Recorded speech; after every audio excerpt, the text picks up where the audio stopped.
I love the hopeful atmosphere. Hope is good, and far be it from me to put sand in anybody's garri, but first, we must draw a line in the sand. Still on SARS, and I'm not talking about severe acute respiratory syndrome. No, I'm speaking about Special Anti-Robbery Squad, SARS, the one you know, the ones Nigerians protested about. This is not the topic I intended to discuss this week, but I am compelled. I'm compelled by the events of Saturday, 24th February. My driver did not turn up for work on Monday, 26th February. He could not be reached on the phone. On further investigation, I learned SARS had raided his area in Guzape Mountain Village in Abuja, and he was in detention at the SARS office in Guzape. Eventually, on Tuesday, his people were able to get him out. He had been picked up right from his bedroom on Saturday night while deep asleep, himself and many others in the neighborhood. Their crime?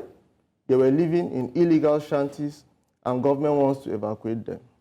While in SARS office, the plan was ongoing to process them through mobile courts and to send them to prison. They were to be processed as criminals caught in a black spot with drug peddlers and hardened criminals. They had not been fed for 3 days. According to his testimony, they were packed in a cell in a way one wouldn't even keep animals. I was shocked to learn about all this. What about the massive end-SARS protest that shook government to its core, or so we thought? Such injustice perpetrated against citizens whose only crime is that they are poor. I am inclined to say the government doesn't really care about demands of Nigerians.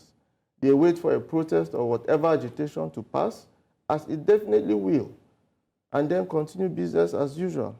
After all, we cannot spend all our lives on the streets protesting.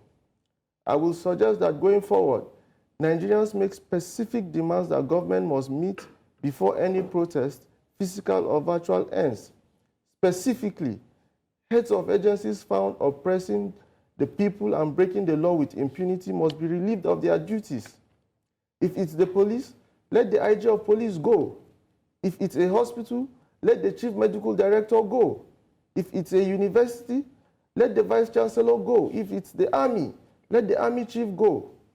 I believe this is the only measure that will get public officials being maintained on public funds to do the right thing. While demanding broader change, Nigerians must demand for dismissal of heads of any agencies found wanting. In other climes, they will resign honorably, but not in Nigeria. Enough is enough.